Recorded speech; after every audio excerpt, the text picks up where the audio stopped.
პირველ რიგში მე მინდა გითხრათ, რომ ყველა შეხვედრა იყო ჩვენთვის მნიშვნელოვანი, ჩვენი ქვეყნისთვის. მე ვიტყოდი, რომ ეს იყო ძალიან ნაყოფიერი ვიზიტი ამერიკის შეერთებულ შტატებში და გუშინ ჩემს გამოსვლაში მე ვისაუბრე ყველა იმ საკითხზე, რომელიც გვაწუხებს ჩვენ ქართველებს და ეს იყო რა თქმა უნდა მომავალზე ორიენტირებული გამოსვლა და მე ჩემს გამოსვლაში შევეხე აბსოლუტურად ყველა საკითხს, ეს იქნებოდა ჩვენი შიდა პოლიტიკური სიტუაცია, ეკონომიკური მდგომარეობა თუ განვითარება ის რეფორმები, რომელსაც ჩვენ მივახცეთ ამ მოკლე დროში, ასევე საგარეო პოლიტიკის მიმართულებით, თითქმის ყველა საკითხი დავფარეთ ჩვენს გამოსვლაში და მიმაჩნია, რომ ეს იყო ძალიან სასარგებლო ვიზიტი, მე მქონდა ძალიან ბევრი ორმხრივი შეხვედრები და ჩვენ ძალიან მნიშვნელოვან თემებზე ქონდა მოლაპარაკებები. Აკეთებდი საგარეო წყობა აქტიურად მუშაობდა დევნილების შესახებ ჰუმანიტარულ რეზოლუციასთან დაკავშირებით, რაც შეიძლება მეტი მხარდაჭერი ქონდეს ამ რეზოლუციას. რეზოლუციას დამტკიცების პრობლემა არასდროს ჰქონია, რადგანაც ხარჯების ევროკავშირის შეერთებული და კანადა.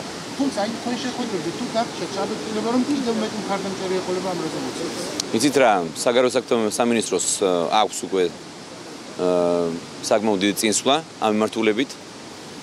საუდის არაბეთს მე გამოვყოფდი, ვინაიდან მანამდე ყოველთვის თავს იკავებდა საუდის არაბეთი და მან მხარი დაგუჭირა ივნისის თვეში, ასე რომ კიდევ ერთი წარმატება იყო ეს და მიმაჩნია მიმართულებით ჩვენ საკმაოდ წარმატებლად მუშაობთ. რაც შეეხება ინვესტიციებს და ეკონომიკურ ვითარებას, რამდენიმე ინვესტორი გაინტერესდა, მათ შორის პორტი, რა მოლაპარაკებები გაიმართა და თუნდაც ველოდეთ.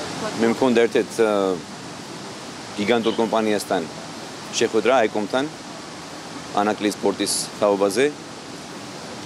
ჩვენ გვეგმავთ, რომ ამ მიმართულებით გავაგრძელოთ მუშაობა ამერიკულ მხარესთან, ამერიკულ კომპანიებთან. ასევე ეკონომიკის მინისტრს ჰქონდა შეხვედრა ბიზნესმენებთან, რომლებიც ასევე დაინტერესებული არიან საქართველოს ინიციატივის განხორციელებით. და ანაკლის პორტი არის კიდევ ერთხელ ვიმეორებ, ეს არის ძალიან მნიშვნელოვანი სტრატეგიული პროექტი. გუშინ ჩემს გამოსვლაში მე შემთხვევით არ დაუთმე საკმაოდ მნიშვნელოვანი ნაწილი ახალი აბრეშუმის გზის გაფართოებას და მის განვითარებას. ეს არის ჩვენთვის ძალიან მნიშვნელოვანი პროექტი. ამან შეიძლება მოიტანოს ეფექტი რამდენიმე წელიწადში და ეს არის გრძელვადიანი პროექტი.